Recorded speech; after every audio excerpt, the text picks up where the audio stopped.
Hello and welcome to this second exploring session looking at A Knack to Know a Knave, as it hath been sundry times played by Edward Alleyn and his company with Kemp's applauded merriments of the men of Gotham, or Gotham, depending on your point of view. We are almost halfway through the text, little under. We're at scene 7. And we're going to be continuing our journey through this question of law and catching wrongdoers and things that this play has been throwing at us. There's all sorts of interesting party quirks about the text, which we may or may not get into. We may or may not get into more so in the next session as well, as when we come to our conclusions about this text at the end of tomorrow.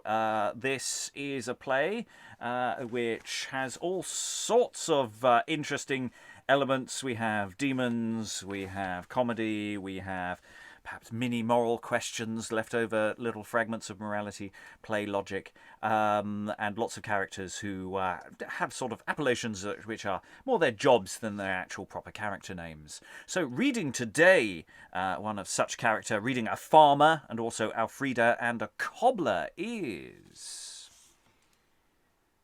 Hi, I'm Tamara. I wasn't expecting to go first. I'm in Germany and I'm an actor. Nobody expects who's going to be going first. Reading a squire and a clerk today is... Hi, I'm Eric, and I have coffee today instead of tea because I need to stay awake. Other stimulants are available. Reading One Old Man and the King, King Edgar is... Lois, I'm in London. I'm doing all this on water. Reading Another Old Man and a Miller is... I am Alan Scott, based in Suffolk. Reading Honesty and a Maid today is... Briony Sparrow in the East Midlands, and I am high on life. Reading Osrick and a Smith is... God, that's me. Rachael, actor in New Jersey. Yes, reading Perin today is... Aliki, Chapple in unusually sunny Lancaster, actor, translator, drinking water. And reading a Bailiff, Piers, Plowman and a Devil is... Hello, I'm Helen Good, a historian in Hull, and anyone who can get high on life has my amazed admiration. Reading A Knight and Dunstan is... Hello, my name's Francis Cox. I'm an actor living in Amsterdam, and I have a rather soothing fennel tea. And reading Ethenwald today is... Steve Longstaffe, scholar of early modern drama, equally freaked out by the sunshine in Lancashire, but fortunately I was looking forward to going 10th, and I have, so that's all good. And I'm your host, Robert Crighton. I was drinking coffee, but I drank all of it already, and we've got about 2 hours left to go. This is a terrible situation. Why have I done this? Okay, we're going into scene 7, and we have a selection of characters going to be joining us in a moment, some of whom we've met, some of whom we have not. But entering first is enter Ethenwald alone. My fancy's thoughts like the labouring spider that spreads her nets to entrap the silly fly, or like the restless billows of the seas that ever alter by the fleeting air, still hovering past their wonted passions. Makes me amazed in these extremities. The king commands me on his embassage to Osrick's daughter, beauteous Alfrida, the height and pride of all this bounding hill, to post amain, plead love on his behalf, to court for him, and woo and wed the maid. But have you ever heard that theme? Deceit in love is but a merriment, to such as seek a rival to prevent. Whither, distraught, roams my unruly thoughts? It is the king I cozen of his choice, and he, Millbrook Earl Ethenwald, should prove Falstaff's prince, especially in love. Then thus it shall be. I'll tell the king the maid is fair, of not brown colour, comely and well spoken, a worthy companion to an earl also, but not a bride for Edgar, England's king. This will allay the strong effects in love fame wrought in Edgar's mind of Alfrida. Well, I'll to court and dally with the king, and work some means to draw his mind from love. Enter a knight, squire, and farmer who we have met before, probably. Neighbour Walter, I cannot but admire to see how housekeeping is decayed within this 30 year. But where the fault is, God knows. I know not. My father in his lifetime gave hospitality to all strangers and distressed travellers. His table was never empty of bread, beef, and beer, and was wont to keep 100 tall men in his hall.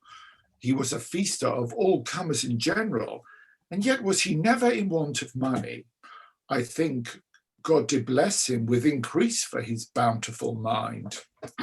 Truly, sir, I am sorry you are fallen into decay, in that you want to maintain household charge. And whereof comes this want, I will tell you, sir. 'Tis only through your great housekeeping. Be ruled by me, and do as I advise you. You must learn to leave so great a train of men, and keep no more than needs of force you must, and those you keep, let them be simple men, for they will be content with simple fare. Keep but a boy or two within your house, to run of errands and to wait on you, and for your kitchen, keep a woman cook, one that will serve for 30 shillings a year, and by that means you save 2 liveries. And if you will keep retainers towards you, let them be farmers or rich husbandmen, for you shall find great profit, sir, in keeping them. For if you stand in need of corn or hay, send but to them, and you may have it straight. And if you kill a beef, let it be so lean, the butcher nor the grazier will not buy it. Your drink is too strong and tastes too much of malt. Such simple beer is better far, both for your profit and your servants' health. And at a Christmas time feast, none at all. But such as yield you some commodity, I mean such as will send you now and then fat geese and capons to keep house withal. To these and none else would I have you liberal. Why, neighbour, my goods are lent me to no other end, but to relieve my needy brethren. But God, I hope, hath in store for me. I trust you to that, and you mayhap die a beggar. Why, sir, if he should not trust in God, in whom should he trust? For God is the giver of all good whatsoever. True, and yet 'tis good for a man to trust to himself now and then. For if you be down and bid God help you up, and do not help yourself, you may fortune lie and perish, and therefore serve God on Sundays as you are appointed, and thereby hope to be saved. For by your alms deeds you cannot. For if you give to the poor, there be many will say, he thinks to be saved by his alms deeds, and thus you shall be ill thought on for your goodwill. And therefore learn to provide for yourself, let God provide for the poor. I tell you, neighbour, my great-grandfather and all my predecessors have been held in good regard for their good housekeeping, and, God willing, their good names shall never take an exigent in me, for I will, God willing, keep such hospitality to my death as my state can maintain, and I will rather sell my land to maintain housekeeping, and keeping my land, make sale of my good name for housekeeping. But stay, who comes here? And enter 2 poor old men and a bailiff, not to be confused with the bailiff from earlier. God save you, sir. I pray be good to me, for I'm a poor man, and I cannot tell what you will do, for you say my horse hath broken into your corn, or your corn into my horse. But indeed, my neighbor saw your boy drive my horse into a field, but I'll stand to nothing. Now I'm warned with a piece of paper and a little wax to prepare to proceed for London. And there I am invented, I cannot tell for what. The bailiff here hath arrested me. Here I was wary against my will. He said it was upon your suit, and yet he laid his hands on me, nay more, on my shoulder. Sir, it may please you, I borrowed certain corn, and I brought you your corn again, and yet you arrest me.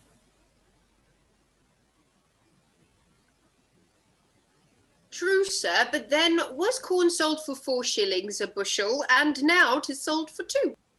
Aye, sir, but he borrowed corn and promised to pay you corn again, and you can have but so much as you lent. For if he should pay you at the rate you demand, you would have for the 20 bushels you lent 40, which were neither right nor conscience. Oh, sir, I pray let me alone with my conscience. You would have me give all I have away to the poor, and want as you do. I pray let me alone to deal for myself. Here you, have you arrested them? I have, sir, as you commanded me. Then to prison with them till they have paid such damages as the law shall award them. I hear you, sir. If you should bid your boy break down a gap and drive in my horse, 'twere little better than plain knavery, for my horse is as honest a horse as any is in this town. Well, neighbour, we will have the horse examined before an officer, and my boy Jack shall write what the horse speaks. And if the horse say I was driven in against his will, then you may have the law of him, neighbour. For all the horses in the parish will be sworn for his horse. But I'll stand to nothing. Well, to prison with them till they have paid your due. Away with them. I pray be more miserable to me, and I will give you 40 shillings when I have it. By the mass, the knave hath a pretty cottage. I'll see, and I can get it. Sirrah, you have an old cottage. If you will make me that over by deed of gift, I am content to draw my action. My house? Why, 'tis my goods. My wife, my land, my horse, my ass, or anything. That is his. No, you caterpillar. Will never make away my house. I will die first. But tell me, sir, how much would you have of them for their trespass? Marry, 40 shillings, and yet I befriend them. Why, sir, I hope you will not pay it for them. But I will. Sirrah, bailiff, I will answer the poor men's debts, and come home to me for thy fee anon. Go, old man, get you home, and praise God. Mary Jesus, bless you. Neighbour, how many such good knights have you nowadays? Too few, neighbour, the more is the pity. Come, let's away. And exeunt the poor men. But who comes here? Enter Perin and Honesty. God save you, gentlemen. The king greets you, and at this time, having some occasion to use money, hath sent to know what you that be knights and squires will lend his grace. And you, master farmer, be brief, sirs, for I cannot stay. Sir, though housekeeping be some hindrance to my willing mind, by reason that it robs me of that, which would bewray my loving mind, both to my prince and country, money I mean, which at this time I stand in some want of, yet of that small store that I have, I am willing to impart the lending of the king £20, and more I assure you, I am not able. Very well. And what say you, Master Squire? I say that my revenues are but small, yet I will lend his majesty £10.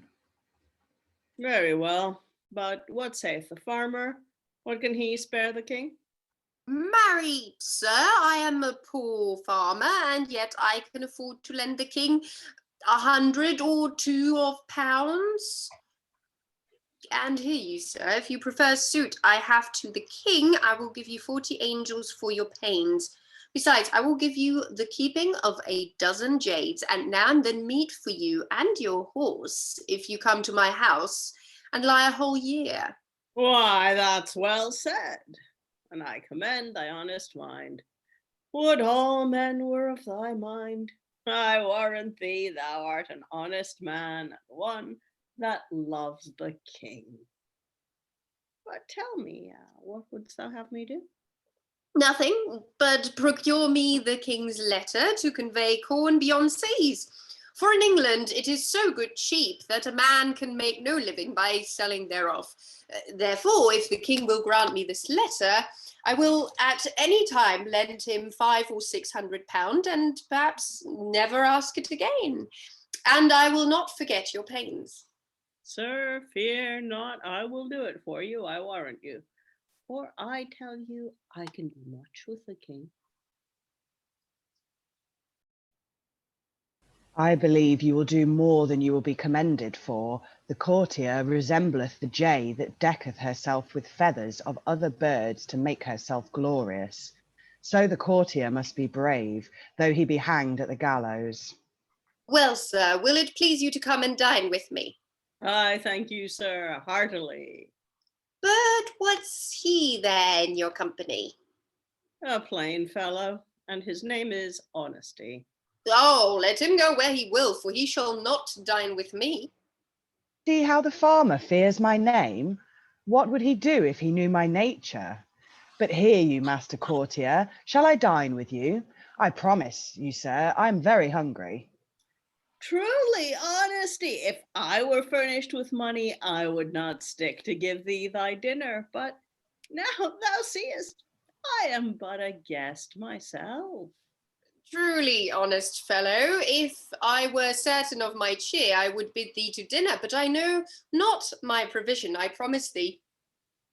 Here you, sir, will it please you to take a part of a piece of beef with me?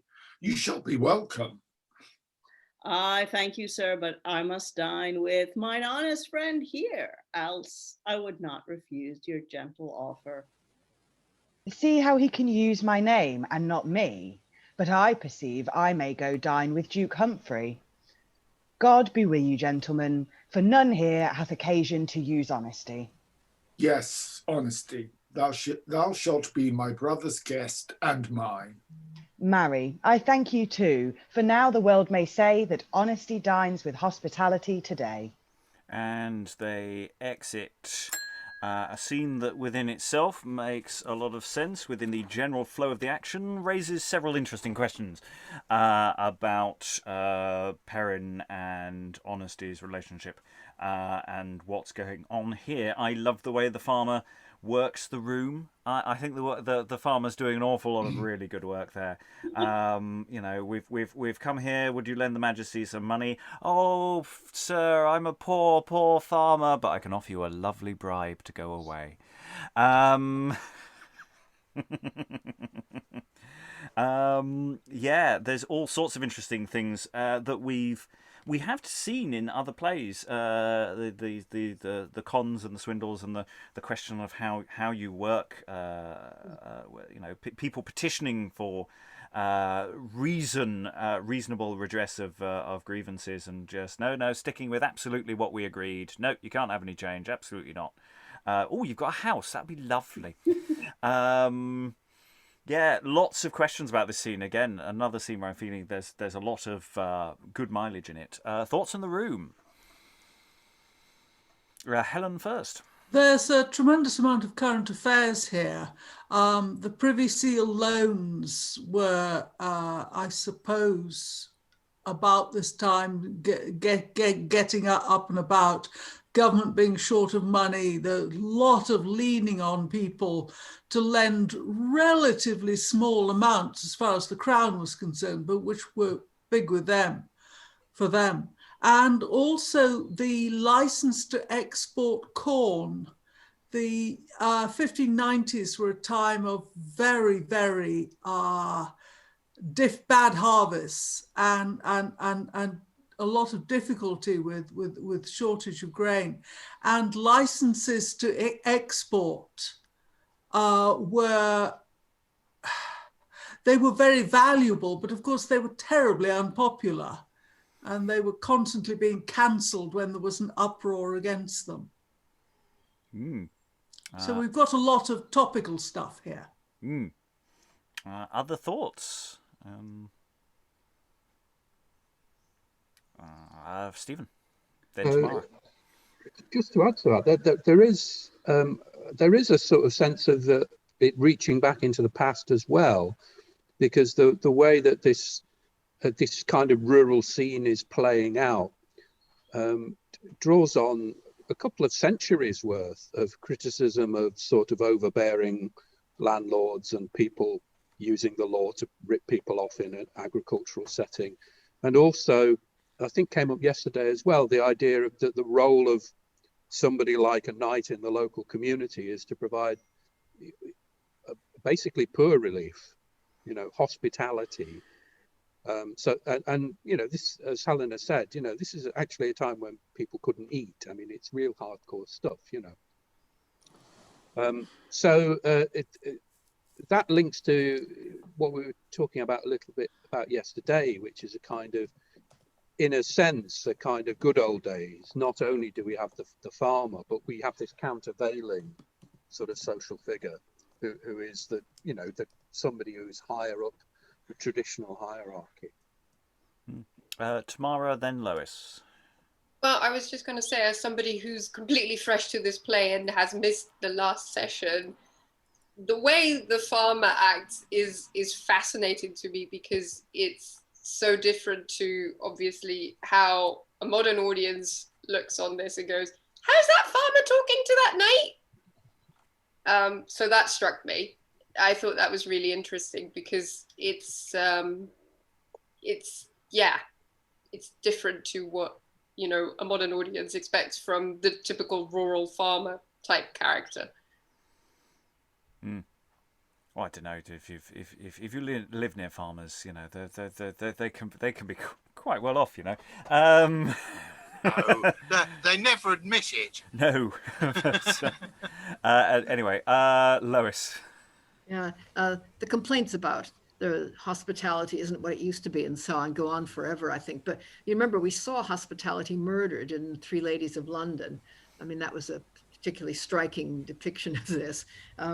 The other thing that struck me, which I'd never thought of before, but the farmer advises the knight to get a woman cook, because of course she'll be cheaper than a male cook, and also because it'll save him the price of a livery. I hadn't thought of this, of course, but you put your servants in livery, but presumably you don't put the women in livery. I hadn't really thought about that before, but that must save quite a bit of money. And the scene is prefixed. I mean, we could actually say this is two scenes. We have this speech from Ethenwald, who just wanders on and then wanders off again. He's not doesn't remain in the scene, so he's effectively a separate unit. Sort of saying, "Oh, that job I was sent to do, I'm not going to do it. I'm going to do something else," and think, which sort of makes my heart sink slightly. Of just going, we've been waiting for the B plot to actually happen, and he's literally sort of wandered on and said, maybe we'll just put the cooler on this. I'll just throw a bucket of ice water over the king, and I'll get on in my own way. So it's an odd little moment that before we get into this scene. The old men, they're very familiar as well. I mean, we've got other plays. Lois mentioned Three Ladies and Three Lords and Three Ladies of London, but you could add Looking Glass to this as well. This question of someone calling in their debts. And the effect, show a bit of humanity. So I wonder whether the farmer's doing reverse engineering when he says to the knight, "I hope you will not pay for it." Then is he saying that because he knows the knight is an easy mark to pay off people's debts, or because he was angling just a minute before to actually repossess their house, effectively, or that seemed to be what was going on. So I'm wondering about what actually the turnarounds are going on in this scene. Helen. Yes, I mean the whole thing is a scam. because the guy's horse, the one that doesn't talk, went into the field because the farmer's boy drove it in. I mean, the whole thing is a setup. And he obviously wants the house. He would rather the man defaulted on his payment. I'm sure he doesn't want the knight to take it. It's quite interesting also that the knight says that he isn't supposed anymore to relieve the poor because the prayers of the poor are not efficacious, because we're now in a Protestant country. So nowadays, relieving the poor is something that you must leave to God. Yeah, and the parish rates, presumably. Yeah, I found it really interesting that sort of semi-debate thing going on between the knight and the farmer about extravagant living, how you live and how you appear to live and how you share your hospitality. And especially, it does help that we've met the farmer before. We know sort of where this is all going to a degree, or we as an audience should have twigged by now that we're getting these various examples of terrible behaviour. I'm still not really sure how Perin and Honesty are functioning yet. I'm very confused as to, does Perin know what Honesty is up to as an undercover agent? He knows his name, but he doesn't know his nature, is sort of intimated, or is that the other people in the room don't know Honesty's nature and his name's a bit of a clue? So there's all sorts of interesting questions that I hopefully the text will give us better answers to later on. I don't think they have given us answers yet. Other thoughts before we move on to scene 8? No. Okay. Scene 8. Enter Osrick, and we've been waiting for it. Enter Alfrida.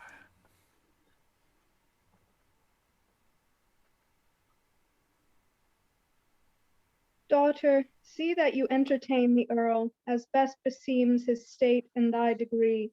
He comes to see whether fame have worthily been cheaped in commending thee or no.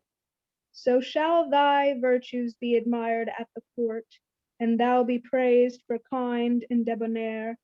For courtesy contents a courtier oft, when nothing else seems pleasant in his eyes. Father, you shall perceive that Alfrida will do her best in honouring of your age, to entertain the Earl of Cornwall so that he shall think him highly favoured through loving speech and courteous entertain. And enter Ethenwald. How fares my lord of Cornwall? What, displeased, or troubled with a mood that's malcontent? Not malcontent, and yet I am not well, for I am troubled with a painful rheum that when I would be married troubles me, and commonly it holds me in my eyes with such extremes that I can scantily see. How long have you been troubled with the pain? Or is it a pain that you have usual? Or is it some water that, by taking cold, is fallen into your eyes and troubles you? Well, I cannot tell. Sure, it pains me much, nor did it ever trouble me till now. But till I came to lodge within your house, my eyes were clear, and I never felt the pain. I am sorry that my house should cause your grief. Daughter, if you have any skill at all, I pray you, use your cunning with the Earl, and see if you can ease him of his pain. Father, such skill as I received of late, by reading many pretty penned receipts, both for the ache of head and pain of eyes, I will, if so it please the Earl to accept it, endeavour what I may to comfort him. My lord, I have waters of approved worth, and such as are not common to be found, any of which, if it please your honour, use them, I am in hope will help you to your sight. No, matchless Alfrida, they will do me no good, for I am troubled only when I look. On what, my lord? Or whom? Well, I cannot tell. Why, let me see your eyes, my lord, look upon me. Then 'twill be worse. What, if you look on me?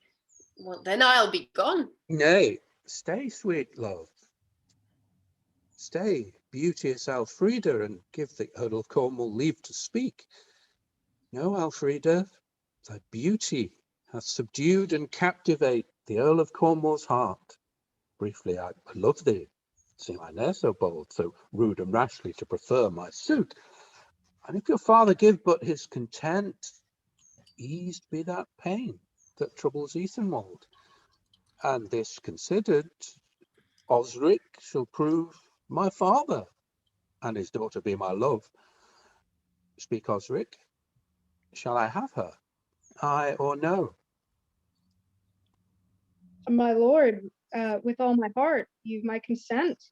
If so, my daughter, please to condescend. But what sayeth Alfrida? I say, my lord, that seeing my father grants, I will not gainsay what his age thinks meet. I do appoint myself, my lord, at your dispose.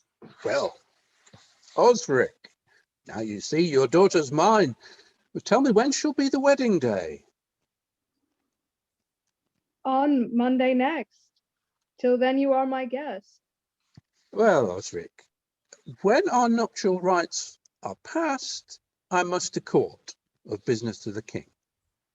Let that be as you please, my lord, but stay not long, for I shall hardly brook your absence then. Fear not, Alfrida, I will not stay there long.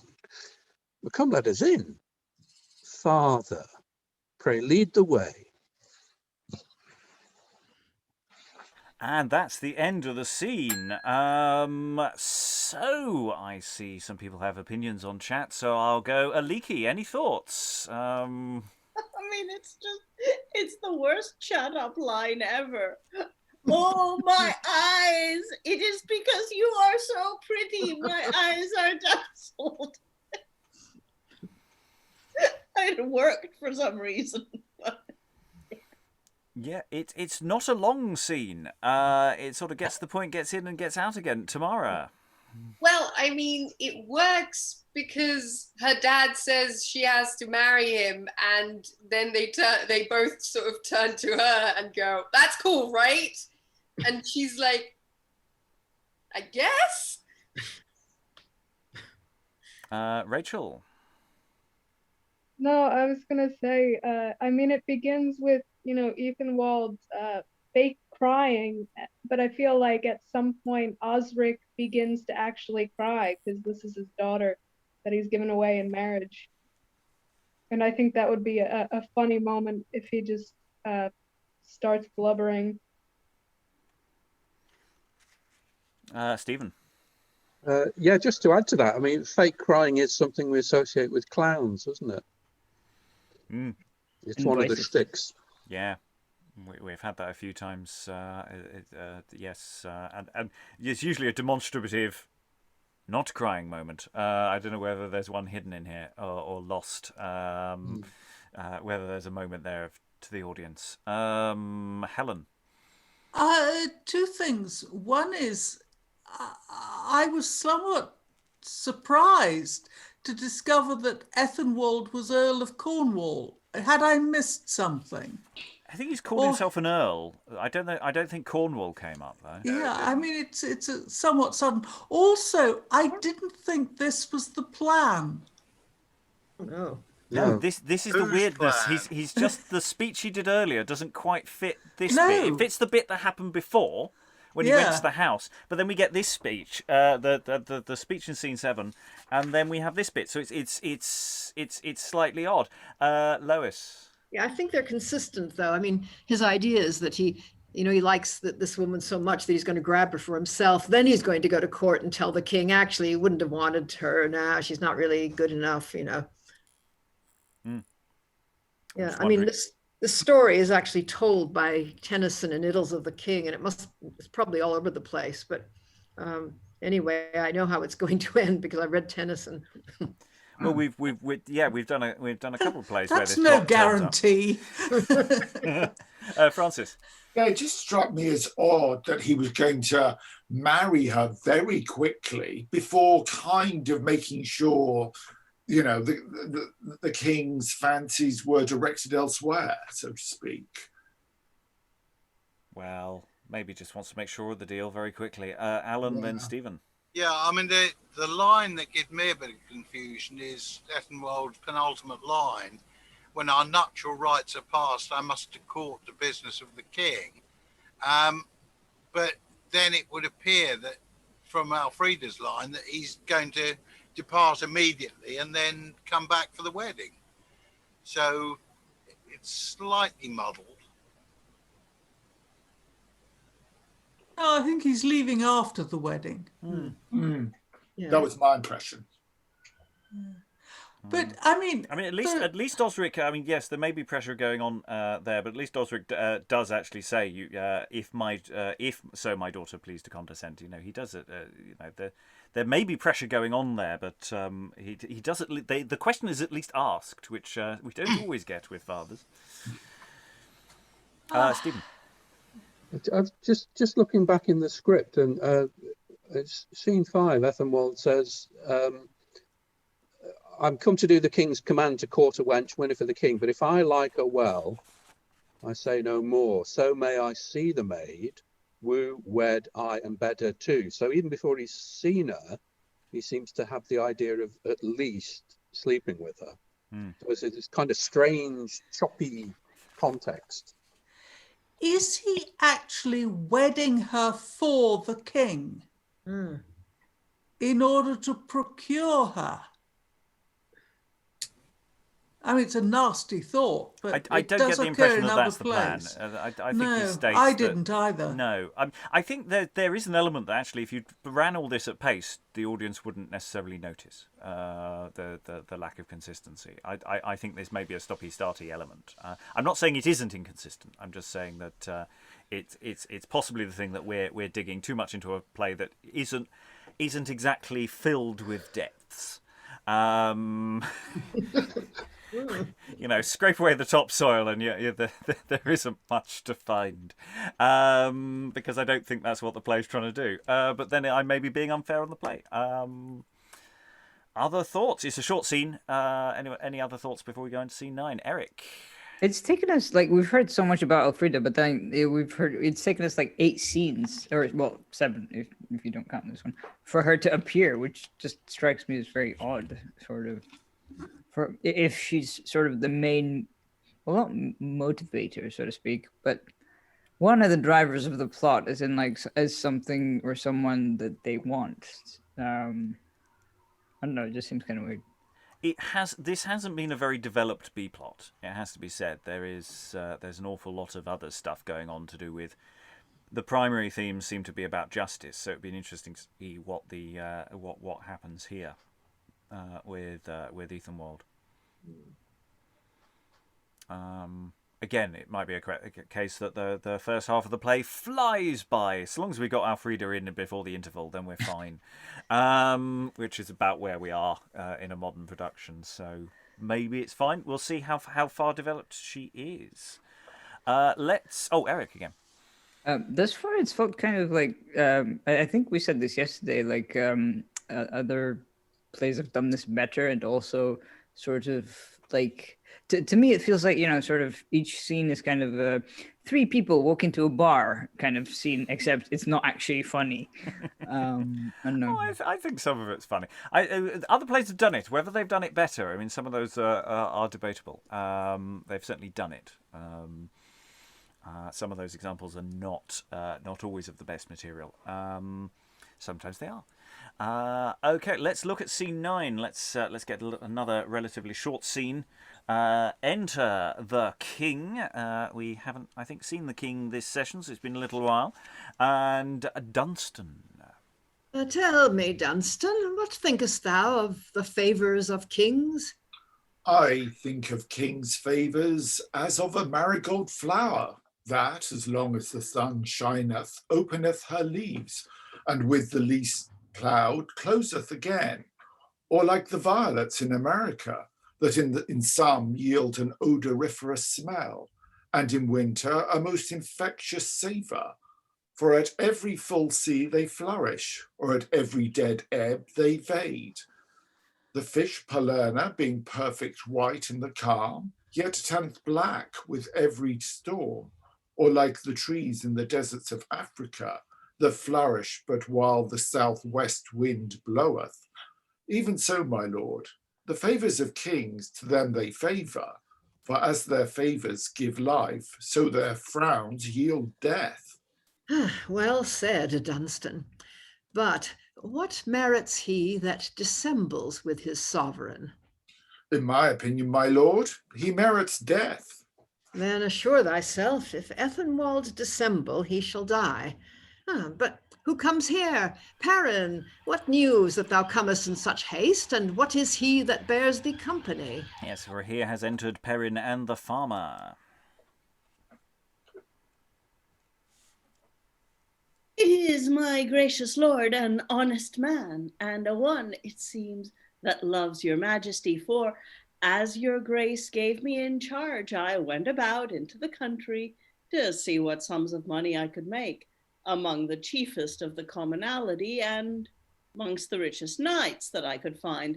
They would lend your grace at most but £20, and every squire would lend your grace but 10.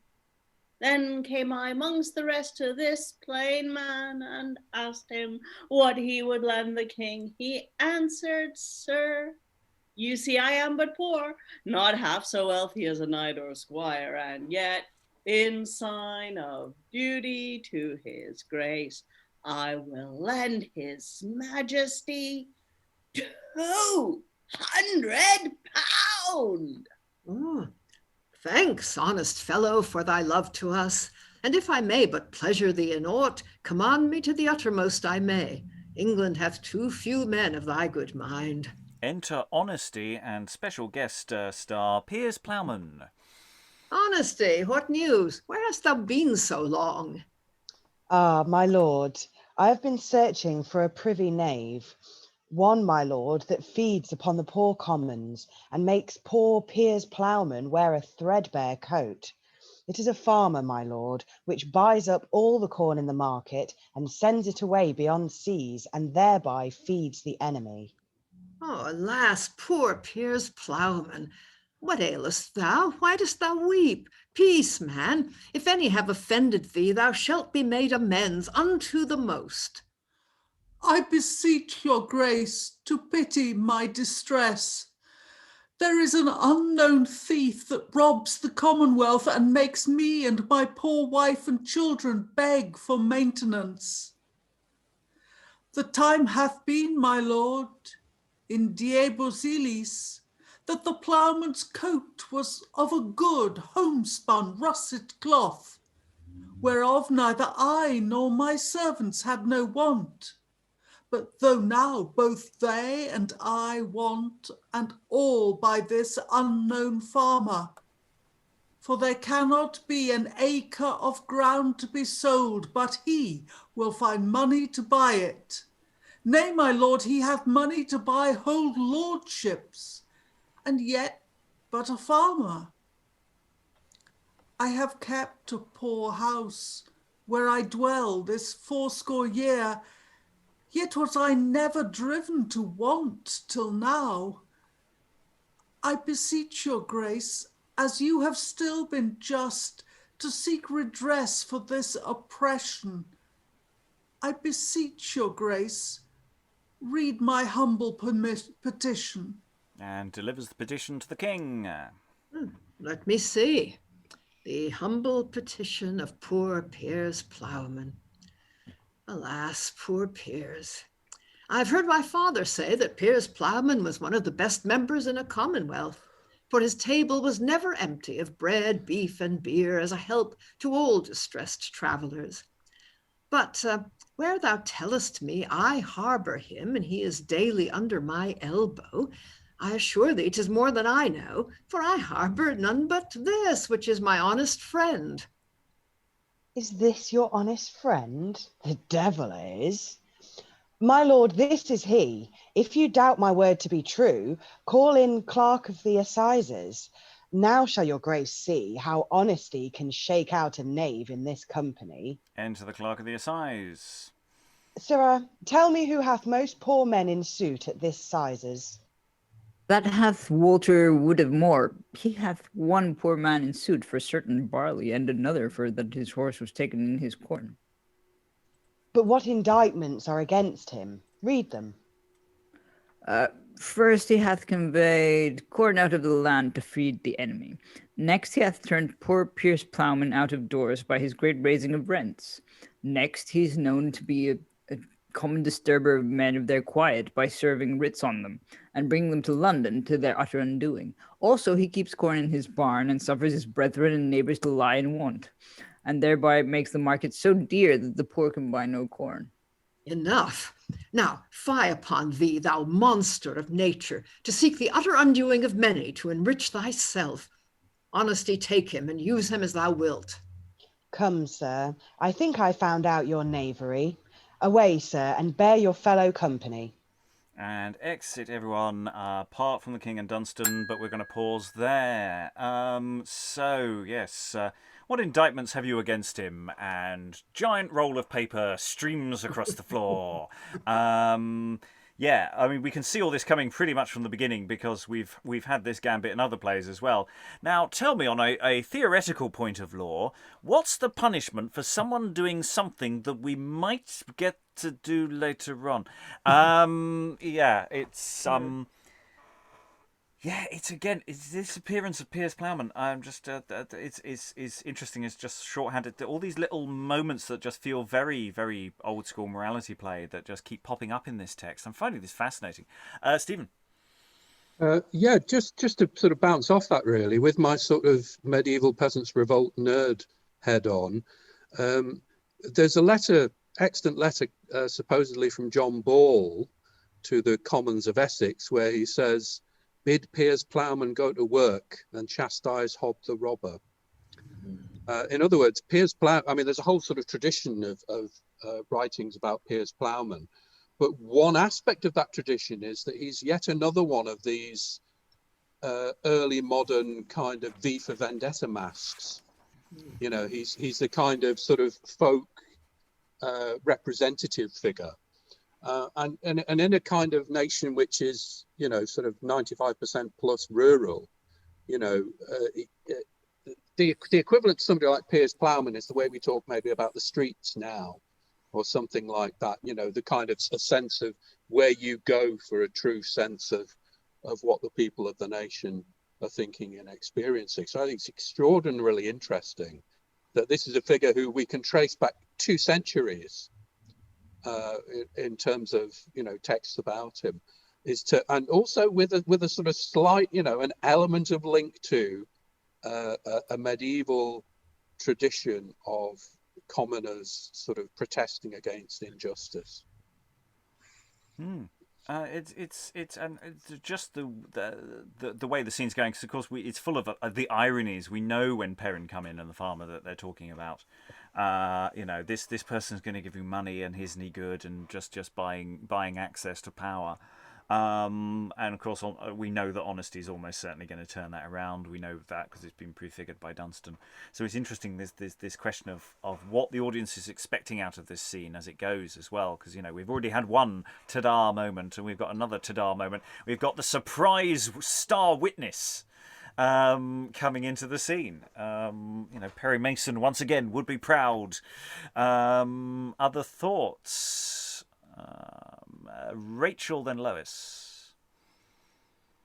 Helen wrote before in the chat about, you know, how this king was just a reformer king, and maybe honesty, like this is all a comedy about something that I don't know, is kind of noble in a way, that and maybe honesty is you know, a virtue character, and part of the king's character, like an external part of his representation of his character and reforming, you know, all this corruption.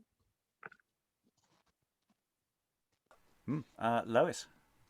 Yeah, I was just thinking it was rather poor dramaturgy, really, to bring in that bit right at the beginning of the scene about the possibility of Ethenwald betraying the king. I mean, we know Ethenwald has betrayed the king, but the king has no reason to think so yet. I mean, it's just that ought to come in much later.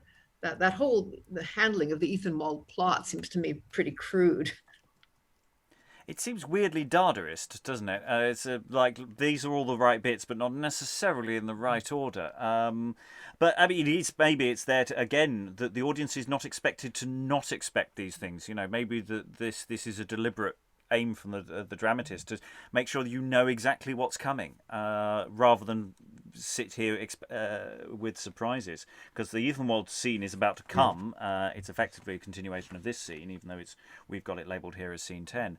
I can't remember off the top of my head if that's authoritative or whether I just whacked in random scene numbers.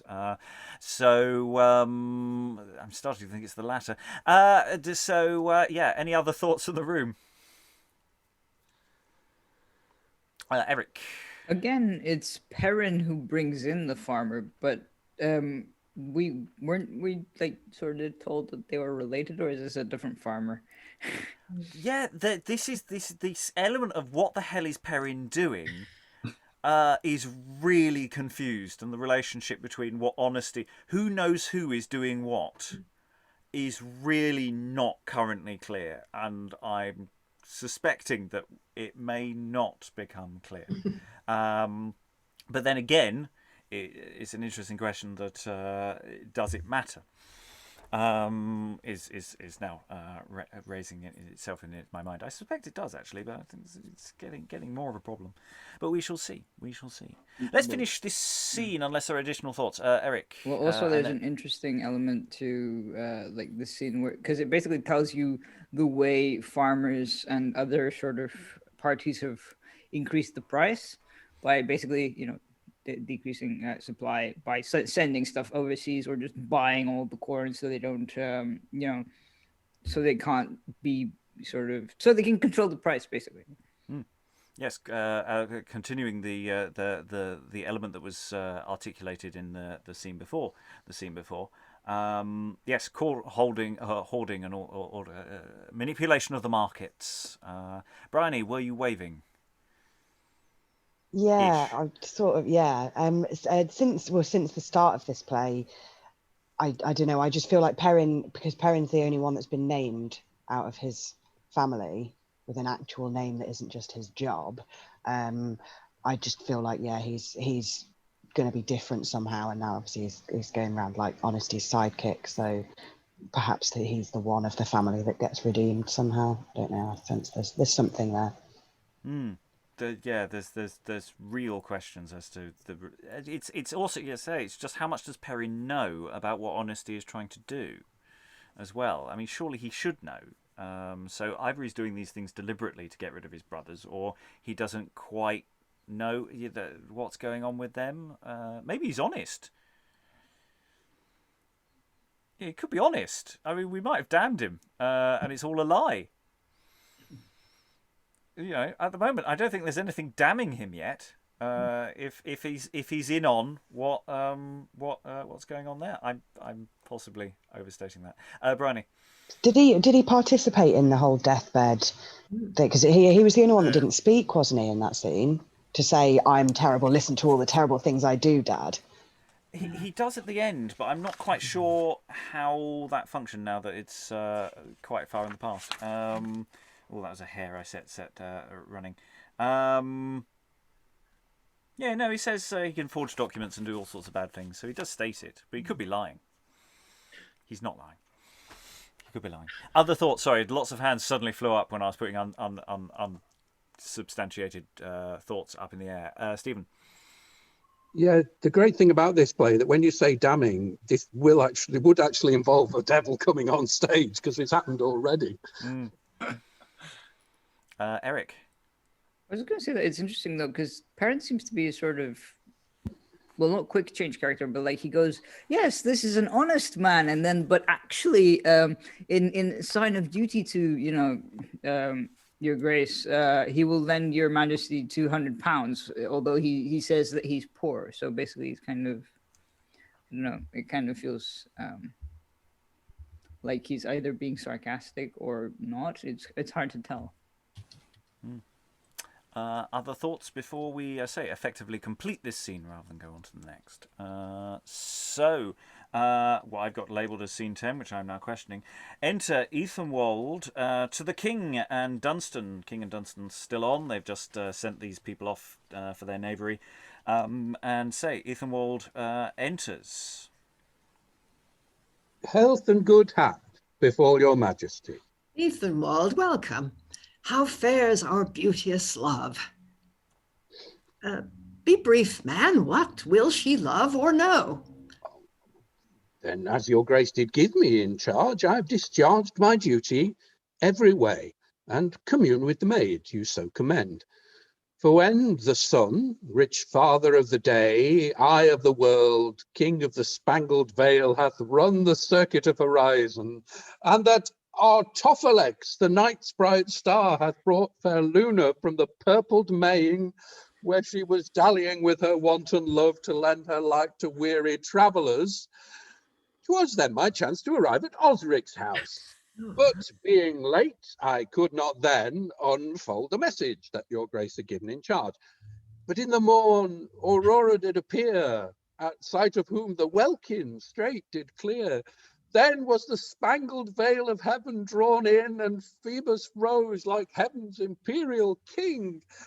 And ere the sun was mounted 5 degrees, the maid came down and gave me the good day. But being come, what said she then? How likest thou her? What, is she fair or no? My lord, she is coloured like the Scythian maid that challenged Lucio at the Olympic Games. Well-bodied, but her face with something black, like those that follow household business. Her eyes hollow, sunk into her head, which makes her have a cloudy countenance. Oh, she hath a pretty tongue, I must confess. And yet, my lord, she is nothing eloquent. Why then, my lord, there's nothing good in her. Oh, yes, my lord, she is fit to serve an earl or so, but far unfit for Edgar, England's king. So then, she is fit for Ethenwald, our Cornish earl, but far unfit for Edgar, England's king. Well, Ethenwald, I sound your policy.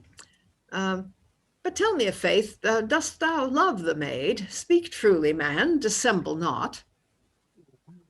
I do, my gracious lord, and therewithal entreat your majesty to pardon me. Ethenwald, I am content to pardon thee, and will be with thee myself ere long to do thee honour in thy marriage. And therefore, Ethenwald, thou mayest depart and leave us till we visit thee at home. My gracious lord, I humbly take my leave. If it please your grace, pardon me and give me leave. I would gladly bring my nephew on the way. With all my heart, Dunstan, but stay not long. I humbly take my leave of your majesty. Excellent. Dunstan and Ethenwald, we're going to keep straight on. Enter to the king. King's left alone. Enter Perin again. Farewell, Ethenwald. But Perin, tell me now, what dost thou think of Alfrida? Is she so foul as Ethenwald reports her? Believe me, then she had been unfit for me. My gracious lord, Ethenwald hath dissembled with your majesty. For Alfrida is fair and virtuous. For last night, being in private conference, he told me he had devised a mean to colour with the king by forged excuse. No, quoth he, my Alfrida is fair, as is the radiant north star crystalline that guides the wet and weary traveller soused with the surge of Neptune's watery main. And as my lord, he fell to praising her, and from his pocket straight he drew this counterfeit, and said 'twas made by beauteous Alfrida. Ooh, a face more fair than is the sun's bright beams, or snow-white Alps beneath fair Cynthia. Who would refuse with Hercules to spin when such fair faces bears us company? Fair Polyxena never was so fair, nor she that was proud love to Troilus. Great Alexander's love, queen of Amazons, was not so fair as is fair Alfrida. But, Perin, be thou secret to the king, and I will sound these subtle practices. And Ethenwald, be sure I will quittance thee, and teach thee how to dally with thy king. But, Perin, let's to court until tomorrow, and then we'll take horse and away. And they exit, and the scene does indeed properly now end. So yeah, we have Ethenwald, and I didn't note this at the beginning of the session when Ethenwald just enters and just does poetry at you. We said this yesterday. It was just he just can't start a sentence without just this long, flowery thing. And when he's on his own, it seems that he's just practicing. But then here he comes in and just comes out with this stuff. That really is a hoot. I mean, the king says, be brief, and he proceeds to spend, about 15 lines before he even gets to Alfrida. Yeah, but yeah, get to the point. Yes, so we do have that moment, and the king. There seems to be what should be an aside there of where the king twigs what's going on, and says, "Well, I'll play you at that game.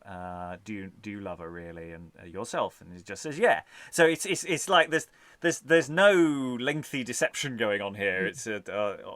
It's quickly burst, and so yeah, it's everything's very brief, apart from for comic effect when it's ridiculously long. And then we have, say, Perin coming in and doing this his own oration of loveliness.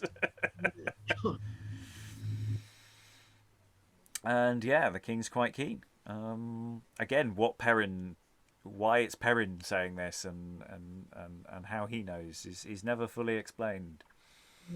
There's no indication that there's any spin on that. Eric, then Lois. Hadn't the king said at the beginning of the play that he didn't want to marry someone he'd never met, or like in person, because the painting would be fairer than the actual person? Or is that a different play? I honestly cannot remember. I don't know if anyone else can, but we can check. Rachael may be able to answer that. I don't think he had any intention of marrying her. I just think he wanted to have sex with her. He certainly did initially. Absolutely, yes. Yeah, totally. Dunstan says maybe not. Maybe not do that. The bishop, oddly enough, says that. Lois. Gosh, yes, all that just put it out of my head what I was going to say. But I think Perin got his information because for some reason Ethenwald was stupid enough to tell him what he was planning to do. It's an extremely undramatic way of doing all of this. There are much better ways of revealing. Like letting the king see Alfrida, for example. And he's obviously going to, because that's why he's intending to visit them. But I don't know. It's just. I would have thought, given this story, there are just much better ways of telling it. Yeah, there's lots of interesting questions about why the text is functioning the way it is, of which I don't necessarily have any answers yet. But yeah, we can add some speculation into that. Anon, other thoughts about the king, about Ethenwald, about Perin?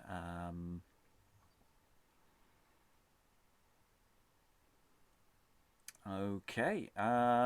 So we go into the next scene. What we've got labelled as scene 12, but I'm now adjusting it in my mind to be scene 11 after a lengthy backtrack as I went through everything. And finally, we have Enter Madman of Gotham. Other superhero characters are available. To wit, in this case, a miller, a cobbler, and a smith. Now let us consult among ourselves how to misbehave ourselves to the king's worship. Jesus bless him. And when he comes to deliver him this petition, I think the smith were best to do it, for he's a wise man. Neighbour, he shall not do it as long as Geoffrey the translator is mayor of the town. And why, I pray? Because I would have put you from the mace? No, not for that, but because he is no good fellow, nor will he not spend his pot for company. Why, sir, there was a god of our occupation, and I charge you by virtue of his godhead to let me drive the petition. But soft you, your god was a cuckold, and his godhead was the horn, and that's the arms of the godhead you call upon. Go, you are put down with your occupation, and now I will not grace you so much as to deliver the petition for you. What, dispraise our trade? Nay, neighbour, be not angry, for I'll stand to nothing only but this. But what? Bear witness gives me the butt, and I am not willing to shoot. Cobbler, I will talk with you. Nay, my bellows, my coal trough, and my water shall enter arms with you for our trade. O neighbour, I cannot bear it, nor I will not bear it. Hear you, neighbour. I pray you consider yourself, and be not wilful, and let the cobbler deliver it. You shall see him our all. At your request I will commit myself to you, and lay myself open to you, like an oyster. I'll tell him what you say. Hear you, neighbour. We have consulted to let you deliver the petition. Do it wisely, for credit of the town. Let me alone, for the king's coming was here. He says the king will be here anon. But hark, by the mass he comes. Enter the king, Dunstan and Perin.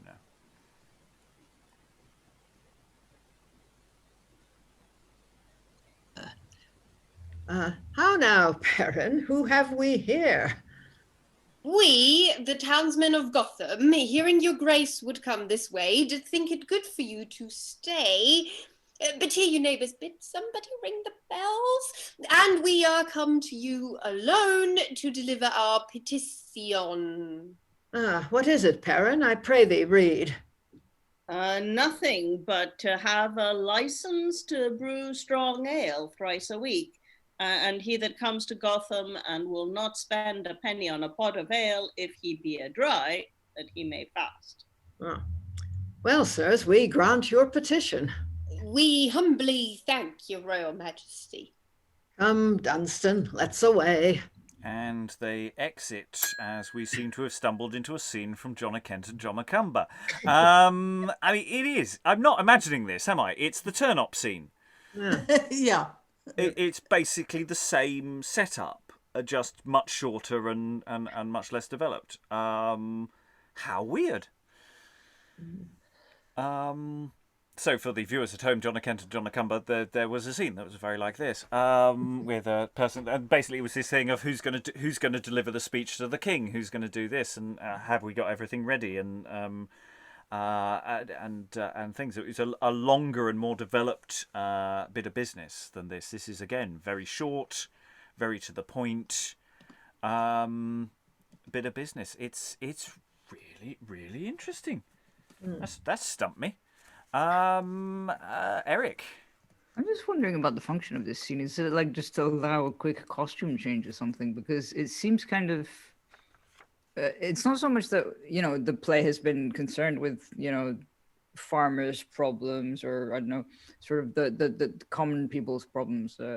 It's kind of more like, and like the king just seems to be walking past rather than like intending to meet them. I don't know, it's just kind of weird. Yeah, Lois. It is pretty weird. Well, this is the scene, presumably. The title page of the play says everybody thought was so screamingly funny. So, and in fact, I did look quickly at the essay that Stephen sent in the chat yesterday. And I mean, it suggests that this indicates that the clown part was obviously much more extemporized and, much richer in performance than it could ever have been on this page. But the relation to John of Kent is also interesting, which came first. I mean, this one seems to be borrowing from so much that it would be logical that it was borrowing from John of Kent. But then, I don't know, Monday was a bit of a magpie too. Yeah, well, I'm just wondering if it was a really good bit of business that then got inserted into this play. And then maybe bits of it got inserted out of it again, depending on who sort of owned the material.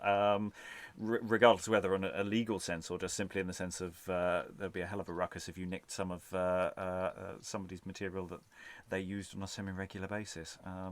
Comics can be quite protective that way. So yeah, that raises all sorts of hairs that we can chase if we so like. Any additional thoughts? Aliki and then Eric. I would just like to note your god was a cuckold as a really fine insult. Eric. Yeah, I don't know. What I was saying before, I'm just wondering whether one of these guys doubles with someone else or someone else is doubling as Alfrida and has change. Again, it just seems kind of weird to have this scene. Unless it's like, oh, yes, people get bored of poetry. Let's have some comedy. Well, I mean, the tone seems to, even when it's being moderately moralistic, does seem to have its deliberate ironies in place. So it does seem that the general merriment is continuous, just on a slightly higher or different tempo. Francis. Yeah, I mean, I'm not familiar with the scene you referred to from the other play, but one thing that struck me about the scene was they kept talking about this petition to be delivered to the king, and so you keep thinking, what is this petition that they're fighting over? And then when the writer pays it off at the end, it's just a license to brew strong ale 3 times a week. Yeah. Or who's going to deliver that? It's that Cobbler's speech. The question is that Cobbler's speech deliberately short because he keeps calling for the cues. The bells are supposed to ring at this, or is there going to be extemporized additional comedy material that maybe someone like Will Kemp has put in that just actually doesn't make it into the script? Eric again. Also, I guess it's interesting because it's not like two cobblers who have decided to sort of band together and talk about sort of what their guild needs. It's just actually cobblers, smiths, millers, and it just seems like someone didn't bother to come up with names for them. They just kind of, because they're from different professions. That's what I mean. I don't know if there's some joke to be made here about the professions or not. We were saying earlier, it all feels like a joke set up. A miller, a cobbler, and a smith walk into Gotham. Helen. There are a couple of things that I didn't understand immediately, and I'm still a bit baffled by them. The mayor is called Geoffrey, and his profession is given as a translator. Now, I'm pretty sure that has nothing to do with foreign languages. I have a feeling that it may be an insult. We may be saying he's a thief. He translates people's goods. Lois. Yeah, but I think actually the cobbler might be Geoffrey because, he's the only one that could really say this. And it seems to fit with what the smith says after that they seem to have their own feud going on. I would have put you from the mace. Presumably the one with the mace is the mayor. No, I don't think so. The mace in most small towns was a law enforcement job. He carried the mayor's mace. He was the mace bearer. Oh, right. So and the office of the mace was something that you took on, and there was a fee, and every Sunday you walked in procession before the mace to church. But at other times you acted as an officer and arrested people for the mayor in his role as Justice of Peace. All right, but that still means that the cobbler is in cahoots with the mayor in a way, because he must be the guy then that carries the mace. Yes, and he is on the side of the mayor. Yeah. Yeah. Local politics. It's always complicated, isn't it? Very. Yeah. I mean, I can't see anything else that indicates who's doing what or what their particular feud is about. Yeah. The other thing that strikes me as strange is that the brewers should be making this petition. Yeah. I mean, I know brewing was not was something that was done at home by practically everybody. Yeah. And a lot of people were unlicensed brewing, which was okay as long as they didn't sell it. But I mean, here they're wanting to break all the rules by brewing strong ale for the general population 3 times a week. And also, nobody's allowed to buy a meal in a pub unless they buy ale as well. A substantial meal, I think, is required. At least a Scotch egg. Yeah. He's out to help spread the virus. Yes. Yeah. Any other thoughts on this confusing scene before we move on to scene 13? No, we have reached our limits. Okay, so scene 13. Eyes down. Let's see what Ethenwald comes up with this time. Enter Ethenwald alone.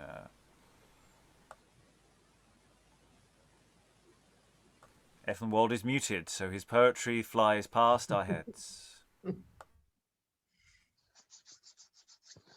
Ethenwald, be advised. The king has sent to thee. Nay, more, he means to come and visit thee. But why? Aye, there's the question. Why, 'tis for this, to see if he can find a front whereon to graft a pair of horns. Plain terms, he comes to cuckold me, but he means to do it without suspect. He sends me word he means to visit me. The king is amorous, my wife is kind, so kind I fear that she will quickly yield to any motion the king shall make, especially if the motion be of love. For Pliny writes, women are made like wax, apt to receive any impression, whose minds are like the Janimis that eats, that cries, never is satisfied. Well, be it as it is, I'll be sure of this, it shall be no ways prejudice to me. For I will set a screen before the fire, and so prevent what otherwise would ensue. To a good I question my father first, to hear how he's affected toward the king. What ho! Enter Osrick and Alfrida. Ethenwald, my son, what news? Why ask you? I'm sure you have heard the news. Not yet, I promise you, my lord. Why then? 'Tis thus. The king doth mean to come and visit you. And welcome shall his majesty be to me, that in the wane of my decreasing years vouchsafes this honour to Earl Osrick's house. So then you mean to entertain him well? What else, my son? Oh, nay, as you will. Hear you, wife, what do you think in this, that Edgar means to come and be your guest? I think, my lord, he shall be welcome then, and I hope that you will entertain him so, that he may know how Osrick honours him. And I will be attired in cloth of bis, beset with orient pearl, fetched from rich India. And all my chamber shall be richly decked with arras hanging, fetched from Alexandria. Then will I have rich counterpoints and musk, calambac and cassia, sweet-smelling ambergris, that he may say Venus is come from heaven and left the gods to marry Ethenwald. Swoons, they both agreed to cuckold me. But here, you wife, while I am master of the bark, I mean to keep the helmster in my hand. My meaning is, you shall be ruled by me in being disguised till the king be gone. Thus it shall be, for I will have it so. The king has never seen thee, I'm sure, nor shall he see thee now, if I can choose. Thou shalt be attired in some base weeds. Kate the kitchen maid shall put on thine, for being richly tired, as she shall be, she will serve the turn to keep him company. Why, men that hear of this will make a scorn of you. And he that lies with this will make a horn for me. It is enough. It must be so. Methinks 'twere better other ways. I think so. Will you be gone? And exit Alfrida. Father, let me alone. I'll break her of her will. We that are married to young wives, you see, must have special care to their honesty. Or should we suffer them to have their will, they're apt, you know, to fall to any ill. Here comes the king. Enter the king, Dunstan and Perin, and to them Ethenwald. Earl Osrick, you must needs hold us excused, though boldly thus unbid we visit you. But know the cause that moved us leave our court was to do honor to Earl Ethenwald and see his lovely bride, fair Alfrida. My gracious lord, as welcome shall you be to me, my daughter, and my son-in-law, as Titus was unto the Roman senators, when he had made a conquest on the Goths, that in requital of his service done, did offer him the imperial diadem, as they in Titus, we in your grace, still find the perfect figure of a princely mind. Oh, thanks, Osrick.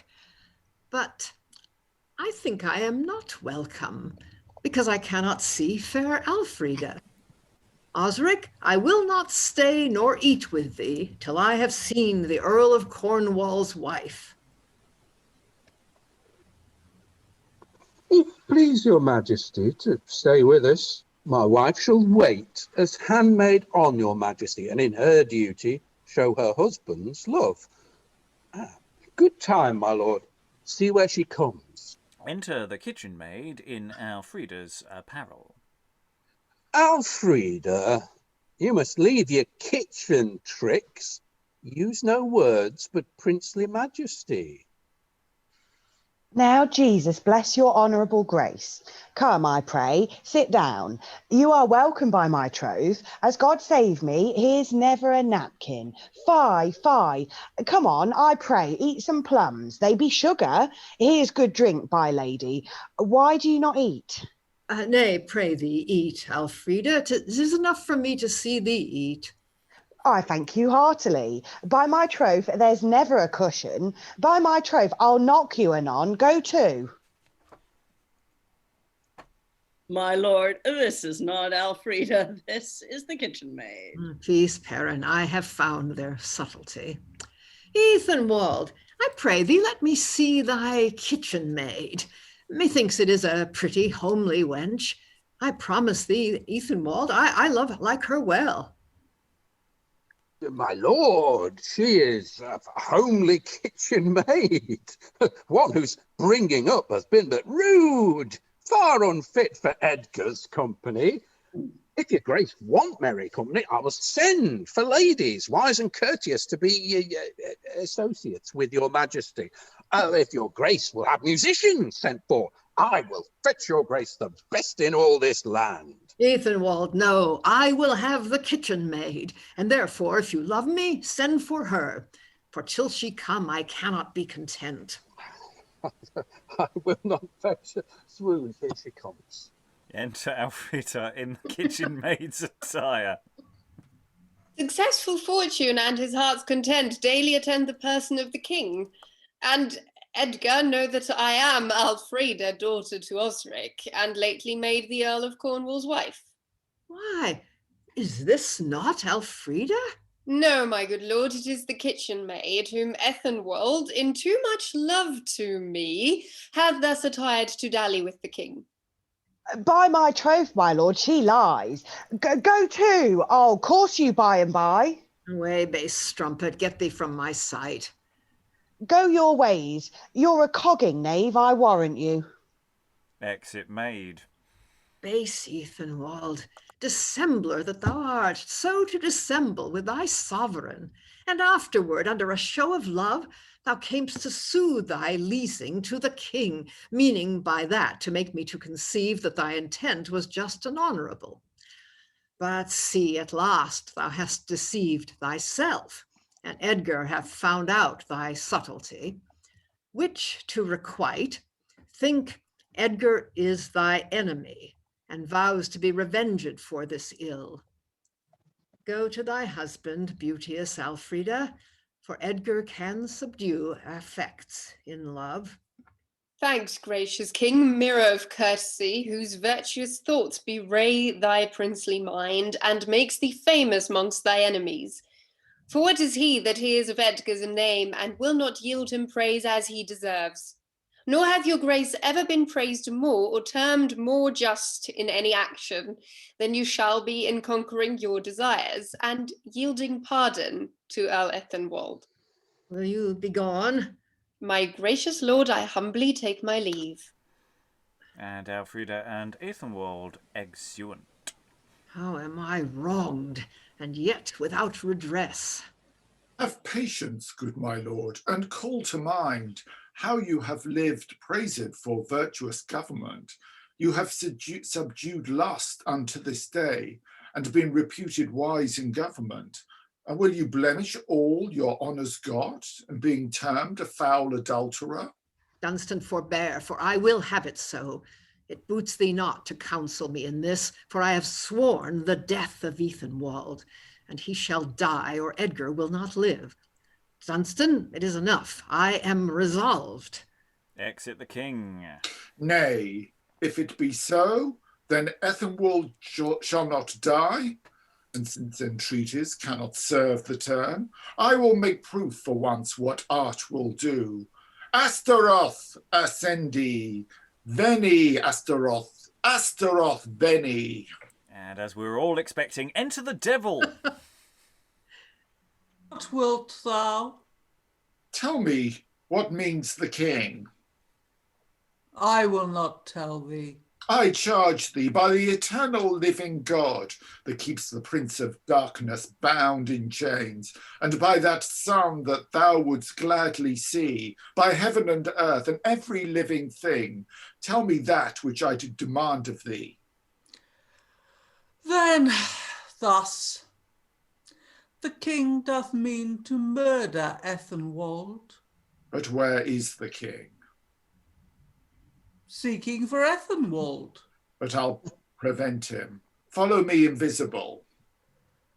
I will. And they exit. And that, sadly, is all we have time for this session. So, following on from a sort of substitution, scene of a maid trying to pretend to be a lady by basically going, by my truth, a lot. I just love the maid's exiting line of just, it's the only chance you're going to get to insult the king. Go on. Very nicely done. And then, of course, as inevitably was going to happen, Dunstan, Bishop Dunstan, man of the cloth, conjures up a demon. So, who wants to leap in first? I see lots of hands. I'll go Eric, then Stephen. Sorry, I just wanted to, capture, so you can capture my first reaction, which was muted before because, people were talking. You were talking. What the fuck? Yeah.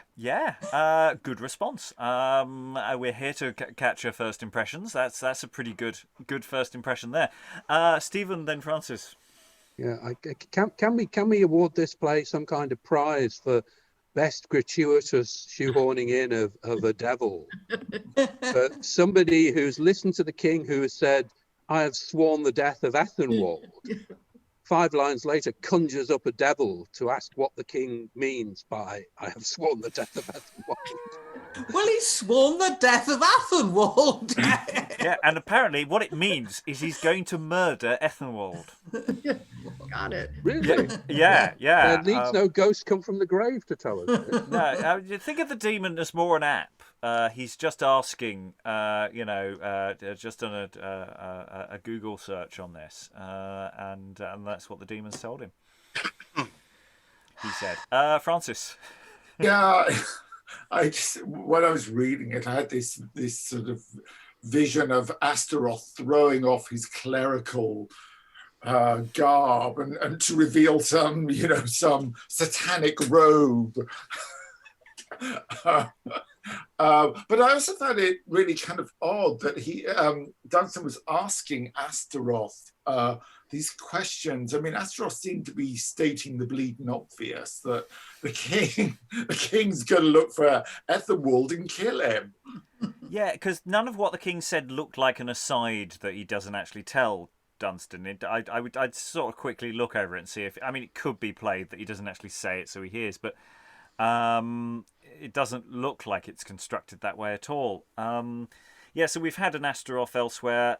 We've definitely had lots of demons elsewhere. Demons, do pop up in plays. It does seem like this is a deliberate, random, silly effect, doesn't it? For the sake of it. Tamara. I'm just wondering, is it because we've got a bit of a Chekhov's demon going on with what you told me about somebody being dragged to hell? Now there's another demon. But is it the same demon? Is it? And also, is it a case of what Deus Ex Machina can I come up with? Oh, we still got those devil costumes lying about. Yep. And demons, they're really in at the moment. They're really in. Having some kind of figure like conjuring up demons, really, really hot property. Briony. So we've established pretty early on in this play that we've got like a good clergyman and a bad clergyman, So the good one has just summoned a demon to ask him what he already knew. It'll be fine so long as he repents later and says he'll never do it again. We have precedents here. But it's Helen. Yeah, Friar Bacon was fundamentally okay, and he was summoning demons left, right, and centre. But he did repent. Ish. Well, I don't know. He went on to John of Bordeaux and more demons. The sequels always muck around with the logic, and the integrity of the original work. Fair enough. But the thing I loved in this scene was Alfrida. She was not playing. Yeah. Well, I have to. I really just love the way that the maid functioned as well. The way all these as a nice little scene. This is a nice setup, and it delivers quite nicely. It's Eric, then Stephen, then Lois. I was just gonna say that it's kind of. I was gonna say something, and then Helen started talking, and that was way more interesting. So I forgot. Feel free to come back to me later. Helen, would you like some extra time on Eric? No. Stephen, then Lois, then Francis. Just back to the maid, just a sort of appreciation for the characterization of the maid there, where she comes in and says, well, she just behaves basically like somebody serving you food in a pub, so, well, all right, come on, sit down. Where are the napkins? What? Have some plums. Why aren't you eating it? What's wrong with my food? I'll knock you. Oi. I love it. It's brilliant. There's some brilliant comic action you can unpack in that, I think. Lois and Francis. Yeah, it's her idea of aristocratic behavior, I think. Be rude to everybody. Yeah, the scene with that little bit earlier where Ethenwald explains to Osrick why on earth he's telling his wife to make herself look hideous and act as the kitchen maid. We've suddenly got into the taming of a shrew, haven't we? You know, I shall tame her. This will show her how to be a wife. You know, we've got to treat women like this. I mean, this just comes out of nowhere as well. Must have been a bit of a surprise for them. That was how he was going to behave. Yeah, Francis. Yeah, I'm not quite sure what to make of Ethenwald at this point, because up until now, I thought of him as fairly kind of intelligent and noble, but he comes up with this pathetic ruse of disguising his wife as a kitchen maid, and instead of just saying, yeah, it's a fair cop, Your Majesty. Yeah, Briony, then Eric, and then Stephen. She's been briefed on this, and she just walks straight in and is like, nah, I'm Alfrida. Yeah, I'll pass. Well, I remembered what I was going to say, which is it's very sort of Agatha Christie-ish, like almost like sort of, you know, like One of Us, where it's like you don't know what each person is up to, sort of like behind the scenes. Yeah, there's. I'm not getting a great deal of sense of people having a great inner journey in this play. There's an awful lot of stuff is just happening because there's an effect that is required for this scene, not even for a logical journey within a play. Stephen? Yeah, well, I think it's already been said, hasn't it? But just that kind of, it's really easy to play Ethenwald as comic part in this bit because, you know, you have this kind of stare down the camera, I'm channeling Petruchio, you know, this is how you tell it. And then he's busy explaining his kind of master plan. He goes, oh, here she is, oh, and it all just kind of, it's such a great line that ends that thing where he's basically interrupted in this long justification to the king by, Father, I will not fetch her. Here she comes, you know. So it's different. Well, you can certainly play it as comic, I think. Oh, absolutely. Regardless of the name used for a character there. We move on. Other thoughts on this scene before we go into final thoughts from around the room. Eric. It does seem to get more and more comical as you begin, like as you proceed with the play. Like he starts off being semi kind of reliable, maybe, and then he just deteriorates the further along you go. So, yeah, we are now most of the way through the play. We have a short session tomorrow when we're going to be looking at the climax, as it were, of the action. And we'll be able to make more authoritative final thoughts then.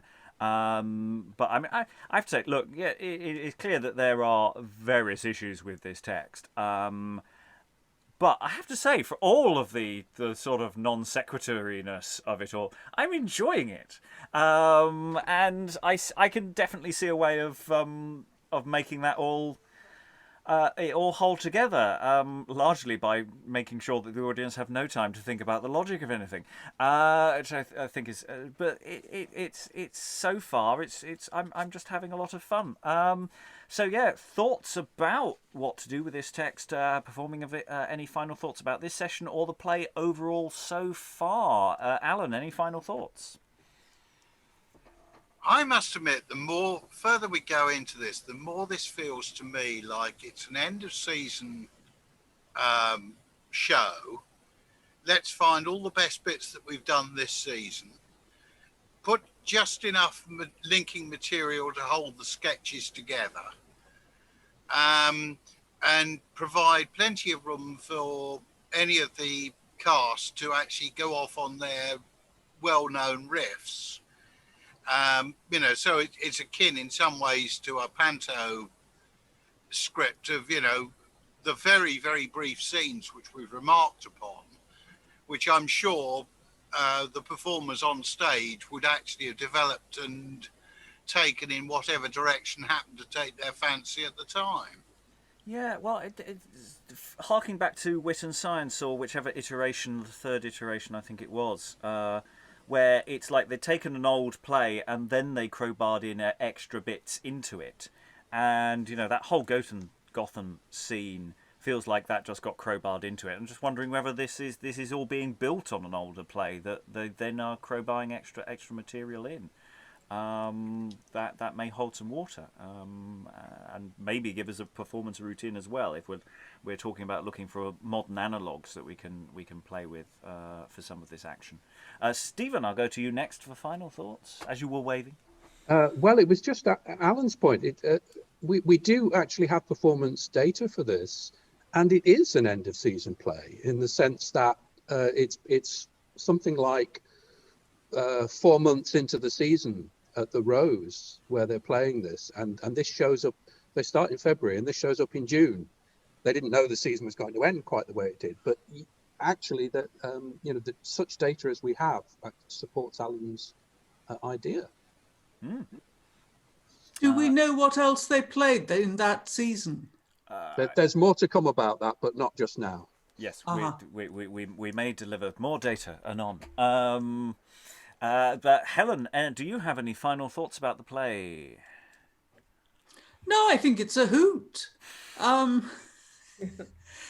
mean, you've got to play practically all of it for laughs, but there's also an overlarge amount of commentary, social commentary on the relieving of the poor, on hospitality, on the exaction of money by the crown, on the export of corn, on famine. There's an enormous amount of topical stuff, rather more than I would expect. It's interesting as a text. It's full of elements that I'm thinking, oh, that needs to be trimmed away. But then it's also full of elements that I want to expand on. And actually to take some of those elements, which are very historic, of that moment, they feel like something that can be expanded upon in a separate space and separate from the play. Because we've done a few plays where we've touched on people in poverty and having difficulties with money, and I wonder whether we can do a compilation of such things and do something with that, because that I think is really interesting, as well as actually just the play itself. Briony, do you have any final thoughts?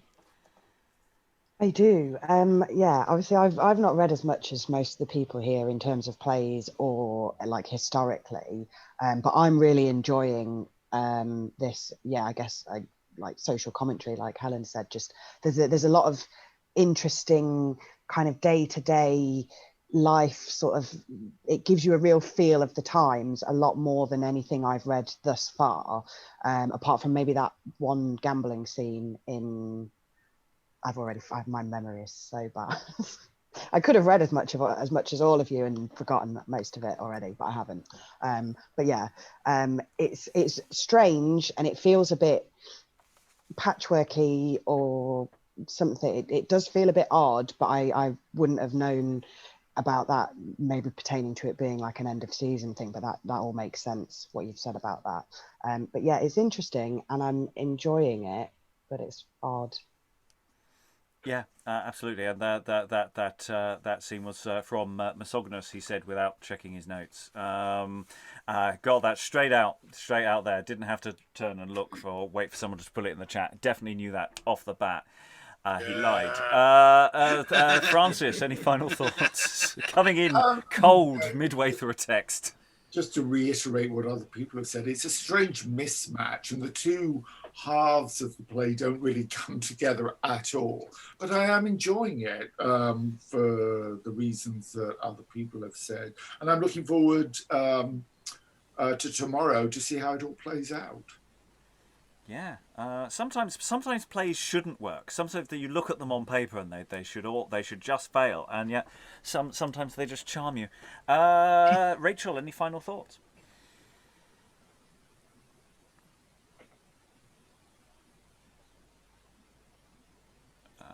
You're muted at present. There we are. No, I really like this one. It does seem like a mishmash of other things, but I think there's a lot of funny moments, and there's a lot of like the devil just showing up and being summoned. Is I don't know, it's surprising, and you don't expect that, and I think that's a bit of a laugh. I think some of the language could be changed, because I think Alfrida in this is supposed to be a woman, maybe she's mixed race or of African descent, or her mother was. And I think there are some jabs that, Ethenwald says to dissuade the king from her that aren't, but maybe just a few word changes to something else. And I think those are very salvageable scenes. Yes, absolutely. I was waiting for someone to raise that. I'm very glad that you did. So we have those references to it's partly a class thing, as well as other things. That the idea that someone working out in the fields will have a darker complexion because of the sun, etc. But it also overlaps with other things, and certainly a modern reading would read very, very badly. So there are minor tweaks there that definitely should be removed. There is a general beauty standard problem with a lot of early modern material, as ultimately anything that is considered darker is not considered as beautiful as things that are white, and that is a big problem with a lot of other texts in a much more explicit way than here. Luckily, it is just a few lines that can be adjusted or removed, so it doesn't necessarily overlap too much with other material. Final thoughts from who shall I go to next? Eric, have I gone to you? I don't think I have. I feel like I've had so many thoughts today. You can pass. You can pass. You're free. I was trying to think of like a modern equivalent, and the only one that came to mind was Whose Line Is It Anyway? Where they just have like all these random sketches and then sort of vaguely united by some thread. But yeah, it didn't, and obviously it's a comedy. Yes, it is indeed very merry. Tamara, I don't think I've gone to you yet, have I? Any final thoughts? You say that when I'm getting distracted by a cat. Of course, that is sole purpose of visit. I obviously only came in on this session, but yes, I am very confused, but also enjoying myself with this play. And I literally wrote down as a note, unexpected devil. That was just in the bagging area. I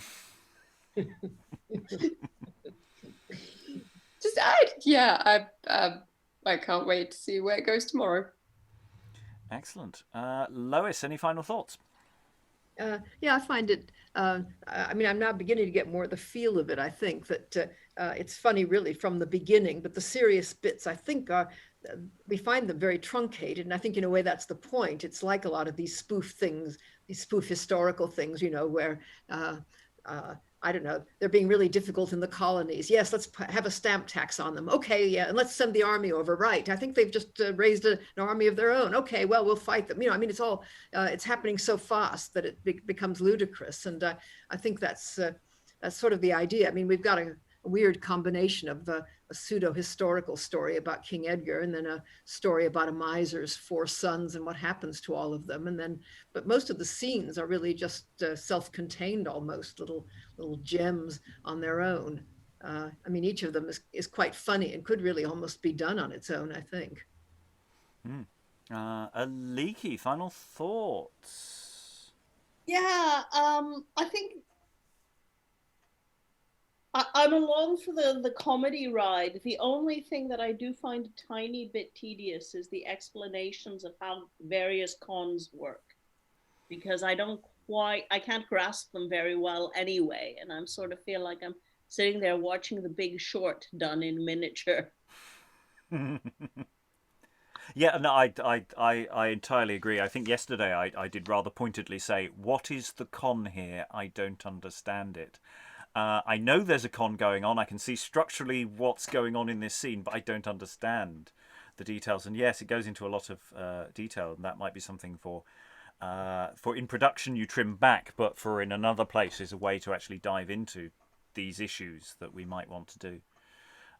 We've technically, I think, gone around the room, but anyone else have other things bouncing off what we've our final thoughts? No, the room is sated. You have found your end point for this. We have one more session to go, a mini session to cover the last few scenes next time. So we will be rejoining and seeing if we have any kind of knack to know how a knack to know a knave works. All that remains is to thank all the wonderful readers today for all their wonderful reading. Thank you very much, everyone, and goodbye. Your god was a cuckold.